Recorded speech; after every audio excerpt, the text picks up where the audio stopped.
नमस्कार, जय हिंद। तो फ्रेंड्स, आज हम करेंगे करैक्टरिस्टिक्स ऑफ गुड रिसर्च। तो देखिए, इससे पहले हमने किया था, 2 लेक्चर दे चुका हूँ ऑलरेडी। इससे पहले मैंने किया था रिसर्च का मीनिंग है, उसके ऑब्जेक्टिव्स।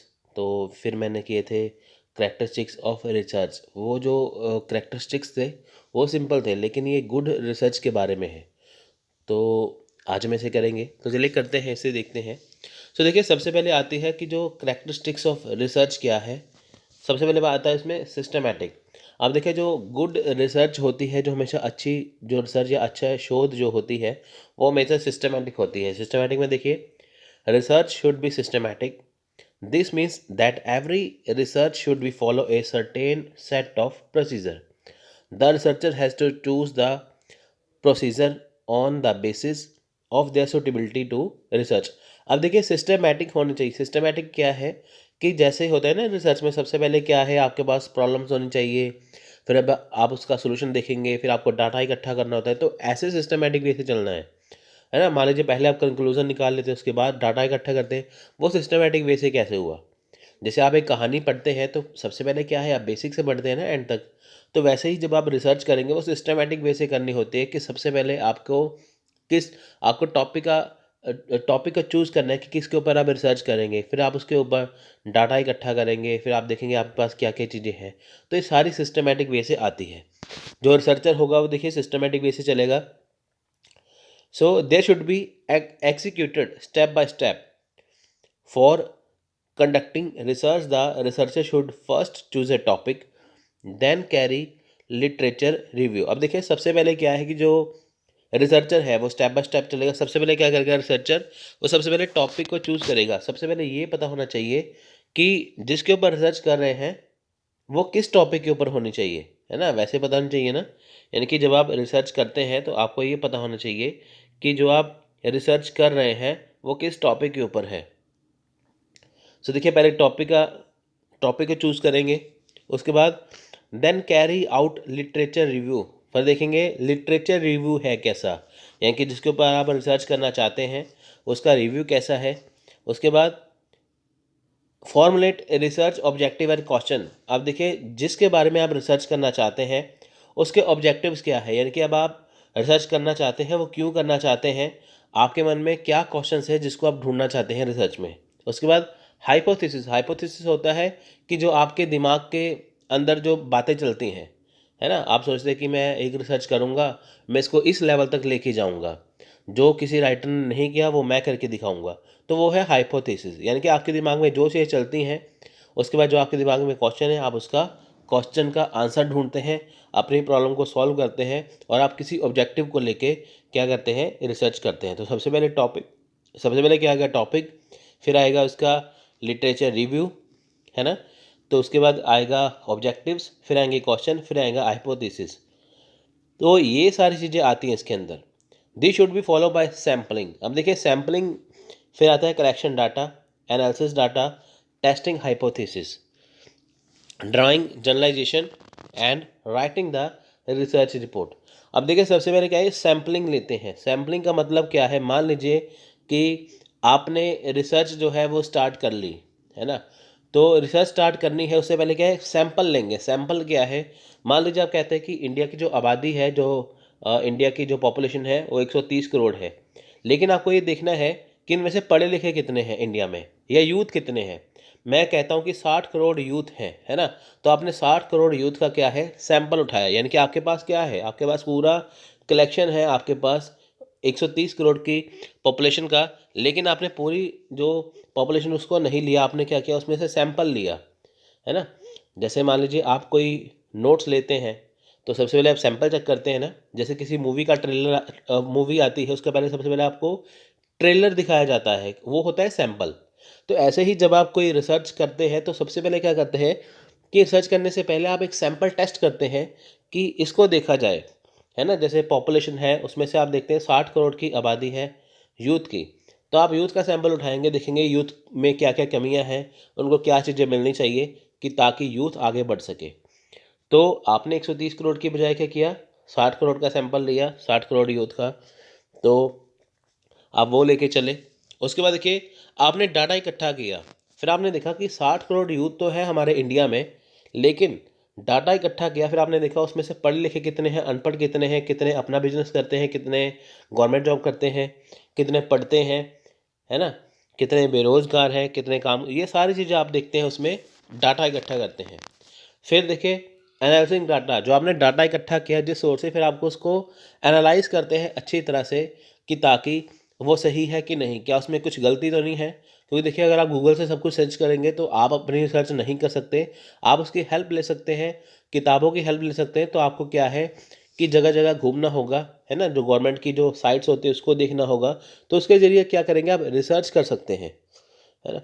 तो उसके बाद जो हाइपोथेसिस टेस्ट करेंगे, टेस्टिंग हाइपोथेसिस मतलब कि जो आपके दिमाग में जो आपने हाइपोथेसिस बना रखे हैं, जो कल्पना, जिसे कहते हैं परिकल्पना कहते हैं, है ना, जो आपने चीज़ें सोच रखी हैं, एक्चुअली वो चीज़ें है नहीं वैसी, लेकिन आपने सोच रखा है। तो आप उसे टेस्ट करेंगे कि जो जिस चीज़ के बारे में आप सोचते हैं क्या वो सही है। मान लीजिए आप सोचते हैं कि प्राइवेट जॉब जो है वो सबसे बढ़िया है क्योंकि इसमें इसमें इनकम ज़्यादा है, गवर्नमेंट जॉब बढ़िया नहीं है ना। लेकिन जब आपने सर्वे किया, आपने अपना हाइपोथेसिस टेस्ट किया, तो आपको पता चला कि गवर्नमेंट बढ़िया है, प्राइवेट नहीं, है ना। तो कुछ भी हो सकता है दोनों में, तो आपने उसे टेस्ट किया। तो ड्राइंग जनरलाइजेशन, यानी कि जनरलाइजेशन क्या है, देखिए कि आपने फिर जनरलाइज किया, आपने ये देखा कि हाँ वाकई ये चीज़ जो आपने की है वो वाकई ही है, जनरलाइज हो सकती है। उसके बाद क्या है, फिर आपने अपनी रिसर्च की रिपोर्ट बनाई, यानी कि आपने जो रिसर्च की है उसकी रिपोर्ट बनाई कि आपने पहले सैंपल टेस्ट किया, आपने ये आपका टॉपिक है, फिर आपने देखा कि 60 करोड़ जो आबादी है हमारे इंडिया में यूथ की, उसके बाद देखिए उसमें कितने पढ़े लिखे हैं, अनपढ़ है, बेरोजगार है, रोजगार है, अपना काम करते हैं, पढ़ाते हैं, जो जो कुछ भी है। फिर आपने वो उसमें पूरी रिपोर्ट तैयार कर दी कि ये चीज़ है। तो वो होता है सिस्टमेटिक वे से। तो इससे क्या है, आप किसी कंक्लूजन पे निकल पाएंगे। नेक्स्ट है एम्पेरिकल। एम्पेरिकल को देखिए हिंदी में कहते हैं जैसे अनुभव, है ना। तो अनुभव कहते हैं इसे कि जो आपके पास एक्सपीरियंस्ड हो। अब देखिए ox according to Oxford University the term empirical means based on concerned with or verifiable by observation or experience rather than theory और प्योर लॉजिक। अब देखें यहाँ पे क्या है कि इसका मीनिंग क्या है कि ये किसके ऊपर बेस्ड है, ये वेरीफाइबल होनी चाहिए, है ना। यानी कि जो आपने चीज़ की है वो आपके एक्सपीरियंस के ऊपर होनी चाहिए, उसमें पूरा देखिए एक्सपीरियंस के ऊपर होना चाहिए वो, और वो पूरा वेरीफाई होना चाहिए। वेरीफाई मतलब कि जो आपने चीज़ की है वो बिल्कुल एक्यूरेट होनी चाहिए। So research should be empirical, in other words it should be based on observation, direct on और real life experiences. Scientific method should be used while conducting research. अब देखिए रिसर्च में सबसे पहले क्या है, साइंटिफिक मेथड होने चाहिए। साइंटिफिक मेथड मतलब आपने ऐसा नहीं कि अपनी तरफ से कुछ भी मेथड लगाया तो रिसर्च कर ली। साइंटिफिक मेथड आपको यूज़ करने हैं, जैसे आपको ऊपर बताया ना कि पहले आप टॉपिक देखिए, फिर डाटा को एनालाइज कीजिए, टेस्ट करिए, है ना, ये सारी चीज़ें क्या है साइंटिफिक मेथड है। तो इसको आपको देखना चाहिए, है ना, साइंटिफिक प्रूफ होना चाहिए आपके पास कि हाँ ये चीज़ मैंने की है, वाकई ये चीज़ सभी करते हैं, यही चीज़ होती है। तो इसमें क्या है, रियल लाइफ एक्सपीरियंस भी आपके आते हैं, तो ऑब्जर्वेशन भी होती है, आपको ऑब्जर्व करना होता है पूरा कि हाँ वो चीज़ है वही है। मान लीजिए आपको किसी चीज़ के बारे में पता है वो सही है कि गलत है, आप कैसे करेंगे, जब तक आप उस जगह पे जाएंगे नहीं तब तक आप उसको कैसे कहेंगे कि वो सही है कि नहीं, है ना। तो इससे क्या है, ये बेस किस पे है, ये ऑब्जर्वेशन पे बेस्ड है, आपको खुद से यहाँ पे देखना होगा। सो फ्रेंड्स उसके बाद हम देखिए यहाँ पे करते हैं कि ये तो हो गया एम्पिरिकल, यानी कि जो भी इसमें आप रिसर्च करते हैं उसमें क्या है, ये जो आपकी सारी रिसर्च होती है वो एम्पिरिकल होती है, वो आपके एक्सपीरियंस के ऊपर बेस्ड होती है पूरी तरह से। इसमें रियल लाइफ एक्सपीरियंस भी आ जाते हैं, ऑब्जर्वेशन भी आ जाता है, सब कुछ इसमें आ जाता है। सिंपल सी बात करूँ, यहाँ पे आपको श्योरिटी होनी चाहिए इसके अंदर, है ना, जो आपने किया है। सो नेक्स्ट है क्रिटिकल। अब देखिए क्रिटिकल क्या है, there should be critical analysis of the method and procedure used so that research should be free from any errors, it should be able to resist critical scrutiny. अब देखिए यहाँ पे क्या है कि क्रिटिकल, यानी कि देखिए जब भी आपने डाटा इकट्ठा किया, जब भी आपने रिसर्च की, तो उसमें क्या है, आपने उसे रिसर्च, उसमें आपने क्या है कि उसे आपने क्रिटिकल रूप से क्या है आपने एनालाइज करके देखा। आप देखिए जो आपकी रिसर्च है वो क्रिटिकल एनालिसिस होनी चाहिए। आपको देखना चाहिए कि मान लीजिए जो आपने रिसर्च की है उसमें कुछ एरर तो नहीं है, वो फ्री फ्रॉम एरर है ना उसके अंदर, वो उसमें कुछ एरर तो नहीं है। सो ये होनी चाहिए इसके अंदर ना। तो आपको मान लीजिए आपने देखा कि जो आपने रिसर्च कर ली कि क्या उसके बीच में कोई जो आपने मेथड अपनाए हैं वो बिल्कुल करेक्ट है, या उसके बीच में क्या है, कुछ एरर तो नहीं है, ये सारी चीज़ इसमें देखी जाती है। सो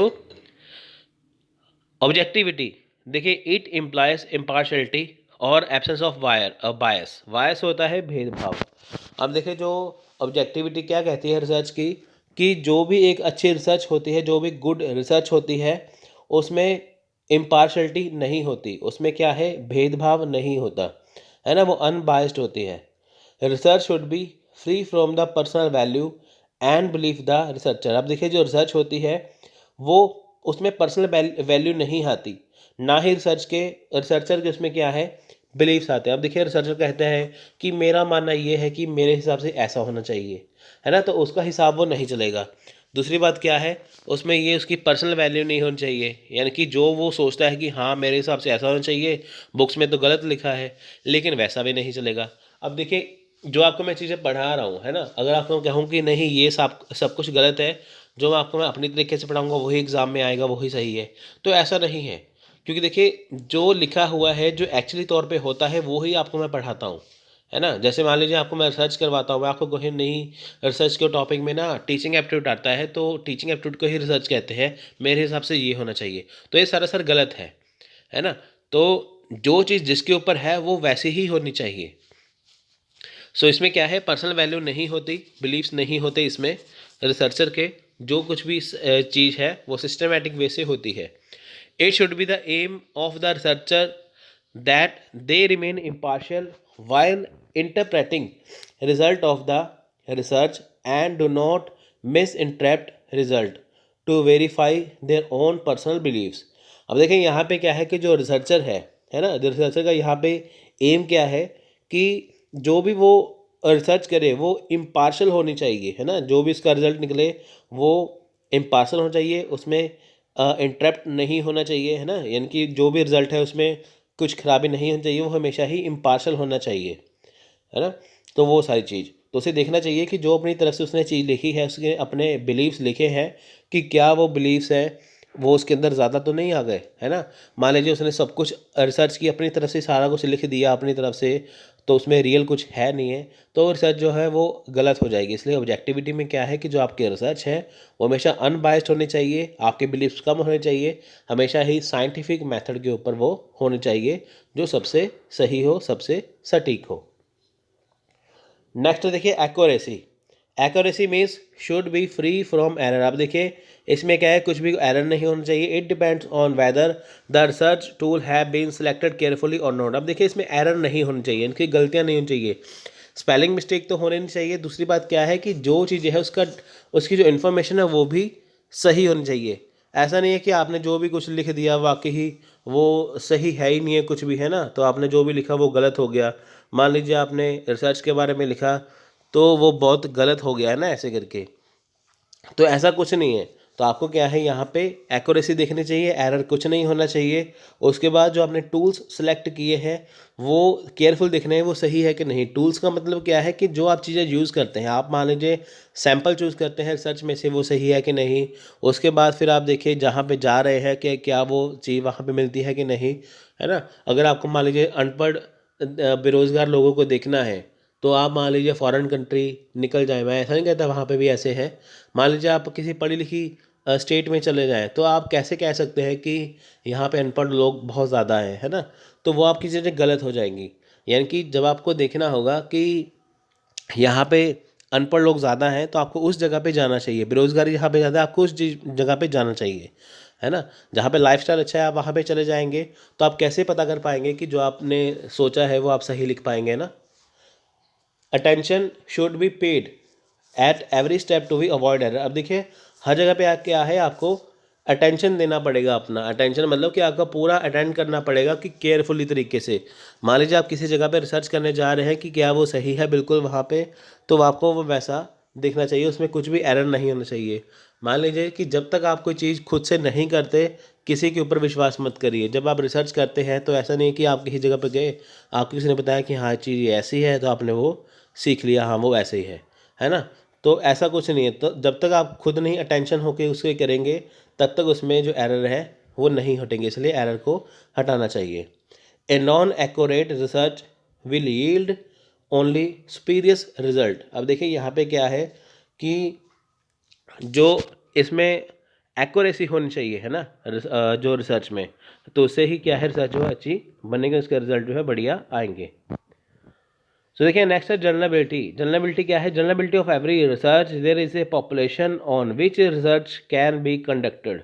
अब देखिए इसमें क्या है, जनरेबिलिटी में हर एक स्टेप में क्या है, हर एक रिसर्च में क्या है, आपका जो पॉपुलेशन है, पॉपुलेशन का मतलब क्या है, जो आपकी पूरी रिसर्च होती है, ये वो पॉपुलेशन नहीं है कि जैसे हम कहते हैं कि हाँ ये आबादी वाली पॉपुलेशन है, वैसे नहीं है ये पॉपुलेशन क्या है कि जो आपका पूरा रिसर्च होता है ना, जो पूरा रिसर्च का डाटा होता है, उसे यहाँ पे पॉपुलेशन कहा जाता है ना।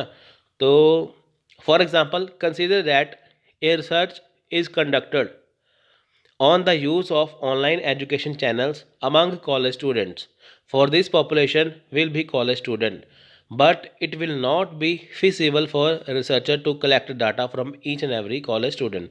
अब देखें यहाँ पे क्या है, एग्जांपल लेते हैं कि यूट्यूब चैनल्स की जो कॉलेज स्टूडेंट के लिए बनाए गए हैं, है ना, यानी कि देखिए ऑनलाइन एजुकेशन जो है, तो ऑनलाइन एजुकेशन चैनल है जो कॉलेज स्टूडेंट्स के लिए है। अब देखिए अगर आप देखेंगे कि ये जो ये जो सारी चीज़ें चलती हैं, है ना, ये जो सारा पॉपुलेशंस है, ये सारा जो आपके पास डाटा है, ये कॉलेज स्टूडेंट के लिए। ऐसा नहीं कि जो देखिए रिसर्चर जो है सिर्फ ऑनलाइन यूट्यूब चैनल से ही कलेक्ट कर पाएगा कि हाँ ये जो कॉलेज स्टूडेंट है वो सारे ऑनलाइन ही एजुकेशन करते हैं, वही सबके लिए बढ़िया है। ये उसके क्या है, ये उसके लिए फिजिबल नहीं है। यानी कि ये उसके लिए क्या है कि ये उसके लिए इतना ज़्यादा इफेक्टिव नहीं है। अगर सिर्फ देखिए ऑनलाइन यूट्यूब चैनल को देख के ही वो ये देख ले कि हाँ ये चीज़ सही है, सभी ऑनलाइन एजुकेशन को ही प्रेफर करते हैं, वही सबसे बढ़िया है, तो वो ऐसा बिल्कुल नहीं कर सकता, है ना। ऐसा बिल्कुल भी फिजिबल नहीं है, ऐसा बिल्कुल संभव नहीं है। So they can choose a sample which will representative of the population, है ना। अगर ओनली यूट्यूब चैनल्स को देख के ही हम ये नहीं कह सकते कि ये उनके लिए बनाए गए हैं, हाँ ये सबके लिए बेनिफिट है, ऐसा ही होना चाहिए, हम ऐसा नहीं कह सकते, क्योंकि देखिए ऑफलाइन एजुकेशन भी होती है ना, बहुत सारे स्टूडेंट को वो भी अच्छी लगती है। तो इसलिए क्या है, यहाँ पे आप सैम्पल एक चूज़ कर सकते हैं कि ताकि वो इसे रिप्रेजेंट करे। सो उसके बाद देखिए logical, good research is a logical, in other words it is governed by rules of logical reasoning. This makes the research more meaningful and decision making effective. Induction and deduction, which are part of logical reasoning, also play an important role in research. These are discussed in the types of research. अब देखिए logical में क्या है, देखिए हमेशा ही जो good research है वो लॉजिकल होनी चाहिए, यानी कि अगर हम दूसरे शब्दों में बात करें यहाँ पे, तो वो क्या है, वो लॉजिकल रीजनिंग होनी चाहिए। अब देखिए यहाँ पे जो भी रिसर्च होती है वो लॉजिक के ऊपर हो। लॉजिक का मतलब क्या है कि चीज़ हमेशा वैलिड हो। यानी कि देखिए जब आप मान लीजिए बाहर देखते हैं, आसमान की तरफ, स्काई की तरफ देखते हैं, आसमान की तरफ, तो वहाँ पे देखिए मौसम मान लीजिए ख़राब है, धूप नहीं निकली है, तो आप उससे कहते हैं कि हाँ यहाँ पे क्या है, यहाँ पे क्या है कि यहाँ पे बारिश होने वाली है, तो वाकई ही बारिश होती है वहाँ पे, है ना। वो सारी चीज़ें इसमें आती हैं।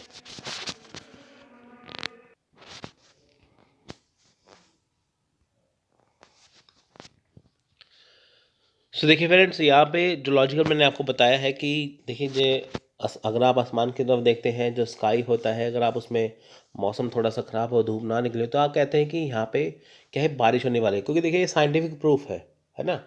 तो वो होता है लॉजिकल। तो इनकी जो भी चीज़ है वो लॉजिक के ऊपर होनी चाहिए। ऐसा नहीं है कि जो आपने चीज़ कह दी वही सही है, उसके पीछे लॉजिक क्या है ना, वो होना चाहिए।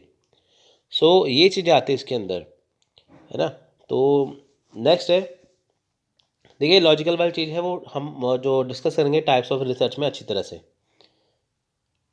रियलिस्टिक, अब देखिए good research should be realistic, it should be deal with some real problems of the world. अब देखिए ये रियलिस्टिक होनी चाहिए, यानी कि ये पूरी तरह से क्या है, ये रियल होनी चाहिए। ये कैसे रियल होनी चाहिए कि ये जो जो आपकी रियल लाइफ की प्रॉब्लम है, ये उसे क्या करे, कनेक्ट करे, है ना। ये रियल लाइफ प्रॉब्लम से क्या है, कनेक्ट करनी चाहिए, आपकी रियल लाइफ प्रॉब्लम से होनी चाहिए। जैसे बेरोज़गारी है ना, जैसे अनएम्प्लॉयमेंट है, तो उसमें क्या है, अनएम्प्लॉयमेंट में कि बहुत सारे यूथ जो है वो अनएम्प्लॉय है, पढ़े लिखे होने के बावजूद भी क्या है, वहाँ पे अनएम्प्लॉयमेंट है। तो ये रियल लाइफ प्रॉब्लम है, तो उसको दूर कैसे करना है, उसके ऊपर रिसर्च की जा सकती है, या रिसर्च की गई है पहले ही, है ना। उसके लिए research with spurious result will be no use. For example, if in a research there arise a relation between number of satellite launched by India and level of groundwater, such a research will be no use। अगर हम देखें research करते हैं बेफालतू की, जैसे India ने कितने सैटेलाइट लॉन्च किए हैं, है ना, उसके ऊपर रिसर्च की जाए। उसके बाद देखिए लेवल ऑफ ग्राउंड वाटर, पानी ज़मीन के अंदर पानी कितना है, वो रिसर्च किया जाए। इसका कोई यूज़ नहीं है ना, वो पानी जितना है उतना ही रहेगा उसके अंदर। रिसर्च करके क्या होगा, आप पानी को कैसे बढ़ाएंगे, बढ़ा तो सकते नहीं, है ना, क्योंकि पानी तो देखिए रियल ही होता है ना। हमारे जैसे देखिए 97% जो पानी है वो क्या है, बर्फ़ के रूप, वो पानी क्या है, खारा पानी है समुद्र का, और 2% पानी क्या है, वो बर्फ़ के रूप में है ना। उसके बाद क्या है कि जो 1% पानी क्या है, वो पीने लायक है। तो आप उसे कैसे बढ़ाएंगे, क्योंकि वो तो देखिए नेचुरल चीज़ है। तो इसके ऊपर रिसर्च का फ़ायदा क्या, रिसर्च वो चीज़ पर होनी चाहिए जैसे अनएम्प्लॉयमेंट क्या है, गरीबी कैसे दूर होगी, है ना, तो देश कैसे तरक्की करेगा आगे, ये सारी चीज़ें हैं रिसर्च करने के लिए, है ना। टीचर अपनी टीचिंग को कैसे बढ़िया बना सकते हैं, वो सारी चीज़ें। तो देखिए नेक्स्ट है कंट्रोल। देखिए control in real life any activity is affected by many factors. अब देखिए यहाँ पे क्या है कि कंट्रोल रिसर्च होनी चाहिए। अब देखिए जो रिसर्च होती है वो उसके ऊपर बहुत सारे फैक्टर्स के इफेक्ट पड़ते हैं। While conducting research it would not be possible to consider all the factor together. Even if all factors are considered, then it will be difficult to know how much impact any particular factor has created। अब देखें यहाँ पे क्या है, control होनी चाहिए। ये जो सारे रिसर्च है ना, ये सारे रिसर्च क्या है, कंट्रोल होनी चाहिए कि ताकि देखा जाए कि जितने भी आपने रिसर्च के लिए जो आपके पास जो रिसर्च के लिए जो चीज़ें हैं कि क्या वो पॉसिबल है कि नहीं, यानी कि जो फैक्टर्स है वो सारे क्या वो कंसीडर करते हैं कि नहीं। देखिए जो फैक्टर्स है सारे जितने फैक्टर है उसमें सब में पता नहीं चलेगा कि किस पे कितना किसका इफेक्ट है ना। इसलिए कंट्रोल होना चाहिए। रिसर्च के कंट्रोल का मतलब क्या है कि जो आपकी रिसर्च है वो पूरी कंट्रोल वे में होनी चाहिए, वो उससे बाहर नहीं जानी चाहिए। जो आपने सोचा है वही होना चाहिए। ऐसा नहीं कि आपने सोचा कुछ और है, किया कुछ और है, और रिसर्च जो और है ना ऐसे। So the study the impact of any one factor, others have to be controlled। This may be done easily in physical science as experiment are performed in laboratories। अब देखिए कंट्रोल रिसर्च का मतलब क्या है, आपको देखना चाहिए कि किस में कितनी चीज़ मिलानी है ना। जैसे आप देखिए कि फिजिकल साइंस से जैसे एक्सपेरिमेंट किए जाते हैं लेबोरेटरी में, वहाँ पे होता है ना कि ये चीज़ बनानी है, इसमें इतनी चीज़ पड़ेगी, ये चीज़ में इतनी चीज़ पड़ेगी, उसमें इतनी चीज़ पड़ेगी, फिर एक चीज़ बनेगी। वो कंट्रोल वे में होता है। मान लीजिए आप किसी चीज़ को थोड़ा सा ज़्यादा डाल दें, किसी को कम डाल दें, तो वो क्या है ना, वो आपके रिसर्च जो है वो कामयाब नहीं होगी, है ना, वो सारी चीज़ें। तो इसलिए क्या है, कंट्रोल वे में होनी चाहिए। but is difficult in social science where humans are studied and it is not possible to isolate them from the society to their society to study their behavior।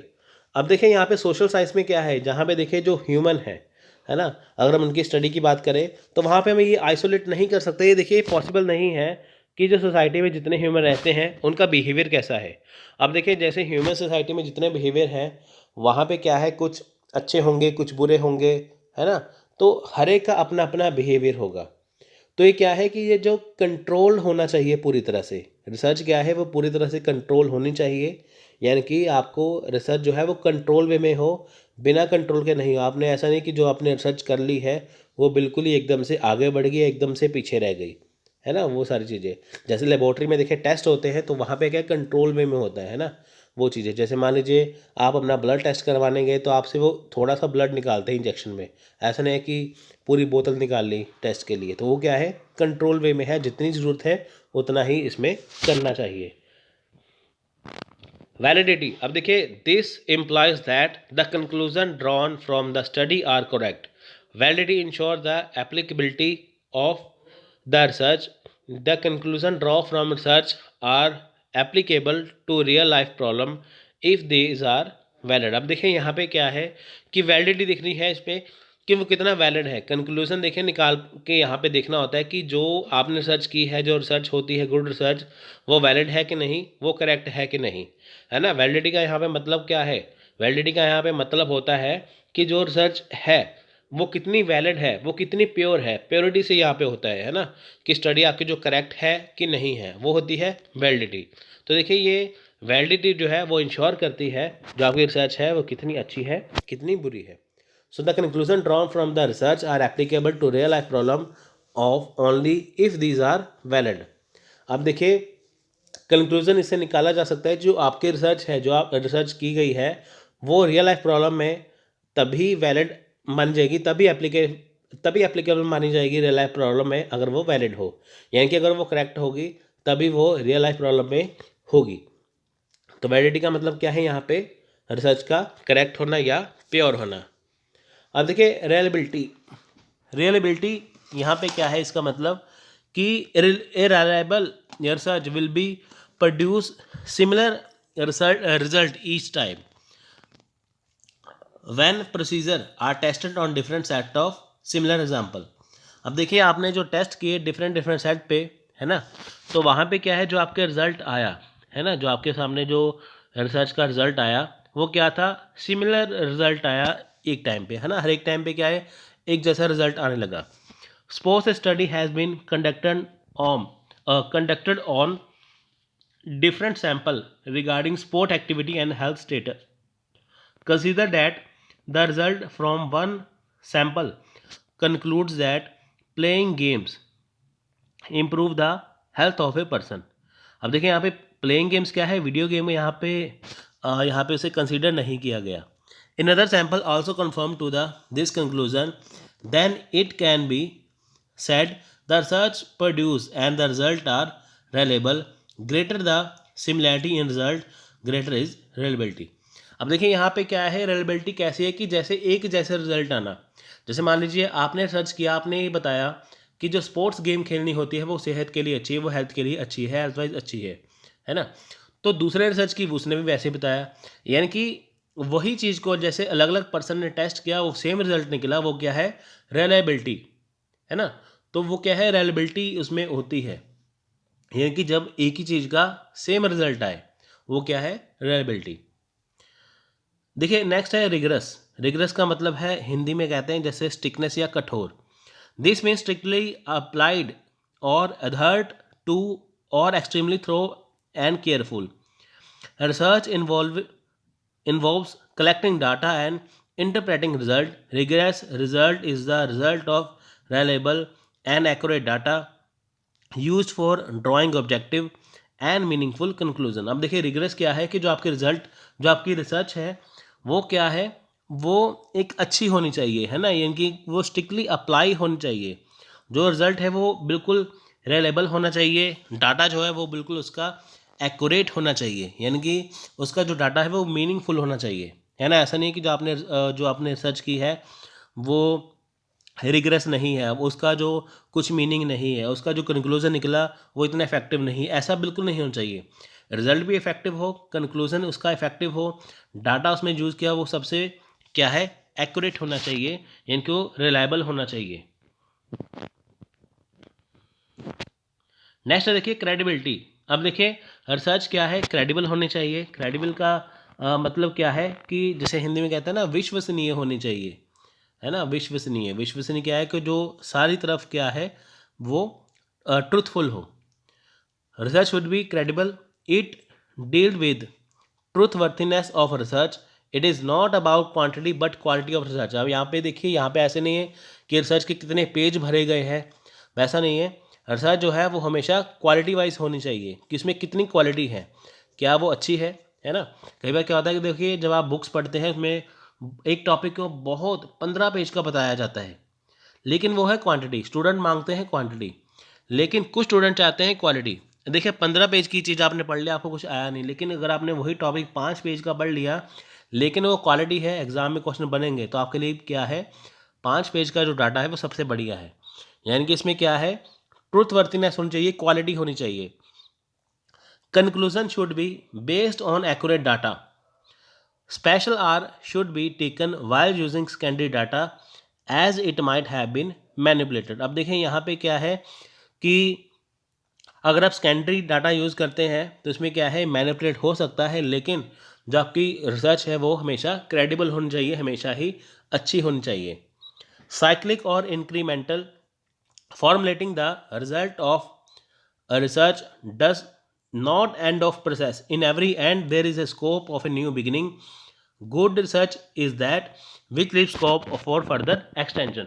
अब देखिए जो आपकी रिसर्च है वो इंक्रीमेंट हो या साइक्लिक हो, यानी कि जहाँ पे आपने रिसर्च छोड़ी है वहाँ पे क्या है कि दूसरा बंदा उसे आगे बढ़ा सके। या देखिए जो आपने रिसर्च की है वो किसी राइटर की जो रिसर्च पहले की गई है उसे आपने आगे बढ़ाया, लेकिन वो क्या है, वो आपने वहाँ से न्यू बिगिनिंग स्टार्ट की। यानी कि जहाँ पे आपने एंड किया, अगर कोई चाहे रिसर्च को आगे करना, वो उससे आगे बढ़ा सके अपनी रिसर्च को, उसमें कुछ नया लेके आ सके, रिसर्च वैसी होनी चाहिए। तो देखिए नेक्स्ट है last, replicable. This imply that research can B replicated and use for decision making. अब देखिए जो इसमें चीज़ें हैं, यानी कि जो इसमें रिसर्च है, जो इसमें चीज़ें इस्तेमाल की गई हैं, जो पूरी रिसर्च है वो रेप्लिकेट करती हो, या उसमें रेप्लिकेट मतलब होता है कि उसे कहीं पे फिट बिठाया जाए, है ना, उसका कुछ डिसीजन निकाला जाए, डिसीजन मेकिंग के लिए वो काम आए, है ना, अगर कहीं पे कुछ चीज़ का डिसीजन लेना है वो वहाँ पे काम आ जाए, वो वहाँ पे रेप्लिकेट हो जाए, तो हर जगह पे फिट हो जाए, उसे कहते हैं रेप्लिकेबल।